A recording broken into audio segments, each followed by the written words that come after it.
नेपाल के बारा जिले में स्थिति तनावपूर्ण बनी हुई है, जहां जेनजी युवा पुस्ता का आंदोलन लगातार जारी है। काठमांडू से जेनजी युवाओं के अगुवाई करने वाली नेता और नेपाल के खेल मंत्री सिमरा पहुंच रहे हैं, जिससे ये आंदोलन और भी राष्ट्रीय स्तर पर ध्यान आकर्षित कर रहा है। स्थानीय लोगों और प्रशासन के अनुसार सिमरा नगर में सड़कों और चौक चौराहों पर भारी जनसैलाब ने माहौल को तनावपूर्ण बना दिया है। सिमरा छावनी में तब्दील हो गया है, जहां पुलिस और सेना के जवानों को तैनात किया गया है ताकि स्थिति पर नियंत्रण बनाए रखा जा सके। सुरक्षा बलों ने प्रमुख मार्गों पर बैरिकेडिंग कर दी है और किसी भी अप्रिय घटना को रोकने के लिए चौकसी बढ़ा दी गई है। जिला प्रशासन और जेनजी युवाओं के प्रतिनिधियों के बीच आज बातचीत होने की संभावना है। सूत्रों के अनुसार प्रशासन ने ये वार्ता युवाओं की मांगों और शांति बनाए रखने के तरीकों को लेकर की है। वहीं आंदोलन में शामिल कई युवा घायल हुए हैं और उनका स्थानीय अस्पताल में इलाज चल रहा है। चिकित्सकों ने बताया कि चोटें गंभीर नहीं है, लेकिन प्राथमिक चिकित्सा के बाद उन्हें निगरानी में रखा गया है। स्थानीय पुलिस ने ए माले पार्टी के 2 कार्यकर्ताओं को गिरफ्तार किया है, जिन्हें हिरासत में लेकर पूछताछ की जा रही है। पुलिस का कहना है कि गिरफ्तारियां कानून व्यवस्था बनाए रखने के उद्देश्य से की गई है और इसका उद्देश्य आंदोलन में शामिल सभी युवाओं को नुकसान पहुंचाना नहीं है। प्रशासन ने स्पष्ट किया कि शांति बनाए रखना प्राथमिकता है और हिंसा की किसी भी घटना को गंभीरता से लिया जाएगा।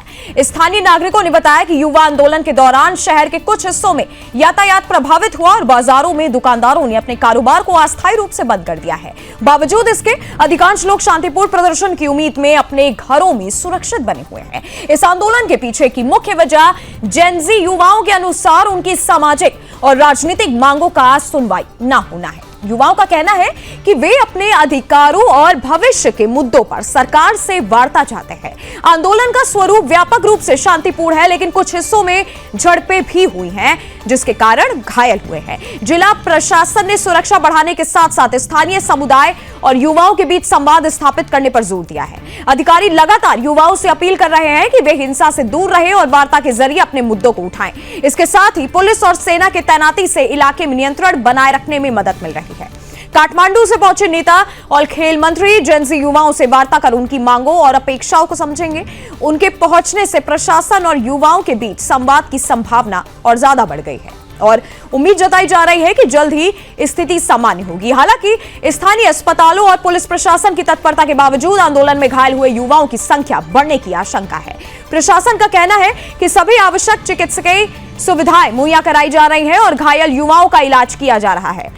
स्थानीय सुरक्षा बलों ने यह सुनिश्चित किया है कि किसी भी तरह की हिंसा नहीं फैले।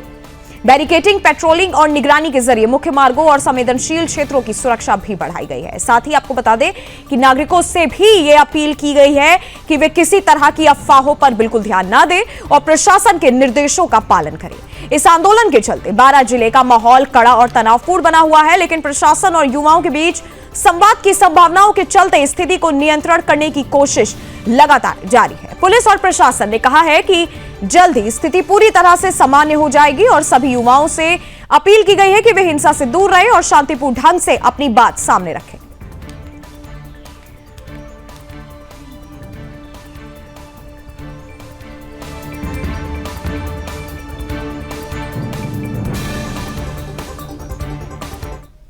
और इस खबर पर चर्चा करने के लिए हमारे साथ संवाददाता सुबोध कुमार जुड़े। सुबोध, ये क्या आंदोलन जेनजी लेकर के आए हैं, क्या इनकी मांगे हैं, ताजा अपडेट दीजिए।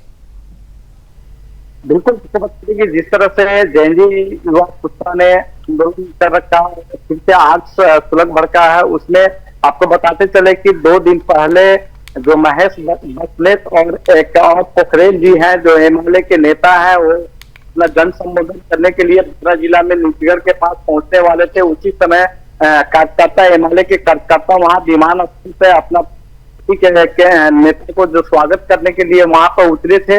उसी बीच में जेनजी युवाओं के द्वारा उनका विरोध प्रदर्शन किया गया। उसी बीच में एमएलए कार्यकर्ताओं के द्वारा जेनजी के ऊपर किया गया। उसके बाद में ये आग भड़क उठा।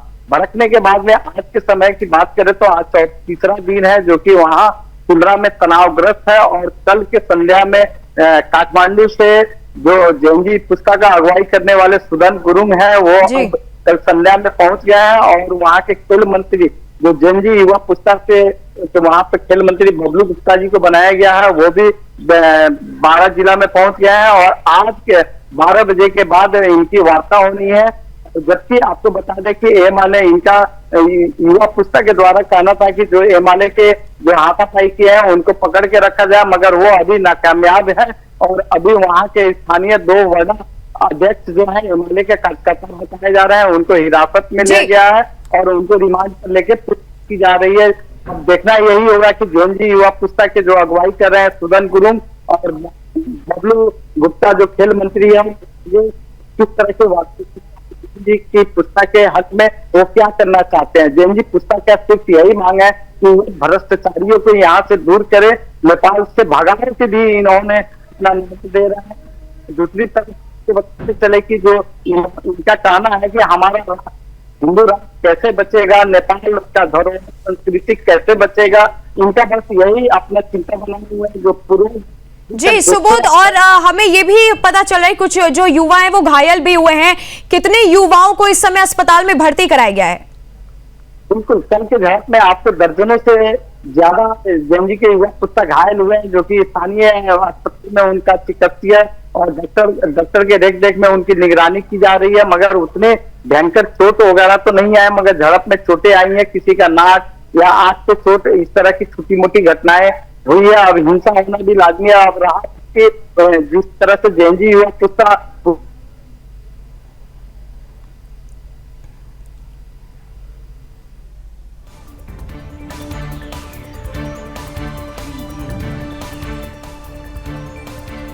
और कुछ तकनीकी खामी के कारण सुबोध कुमार से हमारा जो संपर्क है वो टूट गया है और फिलहाल तस्वीरें हम आपको दिखा रहे हैं और सुबोध कुमार हमारे साथ एक बार फिर से जुड़ चुके हैं। सुबोध, इस समय जिस तरीके से सिमरा की स्थिति तनावपूर्ण बताई जा रही है, ग्राउंड पे क्या पिक्चर इस समय आपको वहां पे दिखाई दे रही है?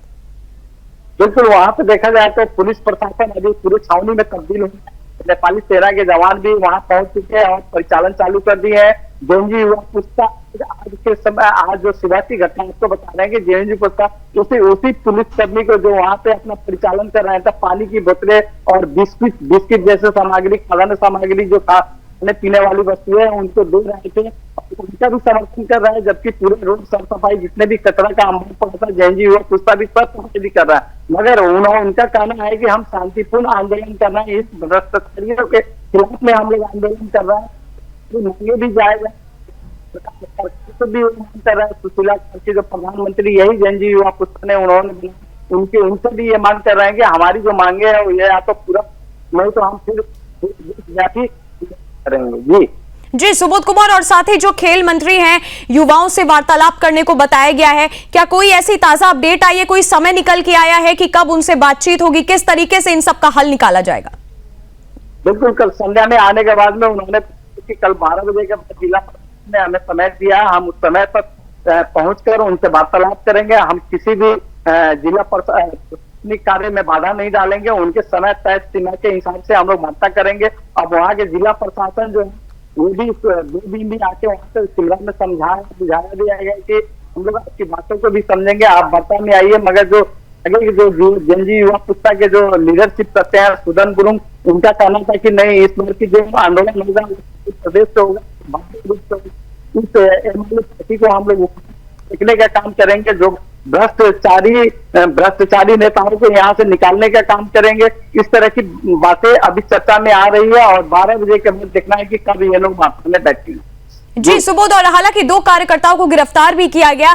जिस तरीके से आंदोलन जेएनजी का लगातार हालांकि सुबोध वहां देखने को मिल रहा है, सुरक्षा व्यवस्था किस तरीके से अब आगे की बढ़ाई गई है? क्योंकि जेएनजी जब आंदोलन कर रहे हैं तो 1-2 दिन में यह आंदोलन शांत होने वाला नहीं है, तो किस तरीके से क्या हालात है वहां पे अभी?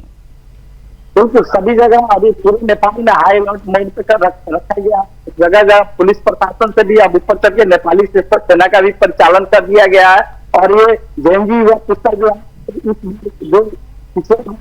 जेएनजी घुसपैठ जो हुआ था, सरकारी संपत्ति को नुकसान पहुंचाया था, लेकिन ये जेएनजी इनका यही कहना है कि हमारे नेपाल राष्ट्र और राजा की वापसी भी है।